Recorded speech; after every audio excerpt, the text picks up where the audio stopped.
महाराष्ट्रात लाडक्या बहिणींच्या निकषांबाबत मंत्री आदिती तटकरे म्हणाल्या. महाराष्ट्र सरकारने आतापर्यंत खूप आश्वासन दिले आहे की 2100 रुपये लाडक्या बहिणींना देणार म्हणून.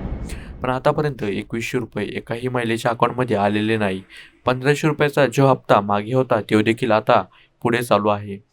महाराष्ट्र सरकारने काय लावलं आहे हे आश्वासनावर आश्वासनं देत निवडणुकीच्या काळात त्यांनी आश्वासन दिले की लाडक्या बहिणींना आम्ही 2100 रुपये देऊ. पण अजून तरीही लाडक्या बहिणींना 2100 रुपये आलेले नाही. त्यामध्ये निकषांबाबत काही थोडीशी मोठी चर्चासुद्धा झाली आहे. मंत्री आदिती तटकरे म्हणाल्या, निकष पूर्ण करत नसलेल्या 1 लाखापेक्षा अधिक महिलांचे अर्ज छाननी बाद झाले आहेत. पात्र गरजू महिलांना लाभांपासून वंचित ठेवले जाणार नाही, असं मंत्री आदिती तटकरे यांनी सांगितलं. लाडकी बहीण योजनेच्या शासन निर्णयात कोणताही बदल केला नाही. निकष बदललेले नाहीत.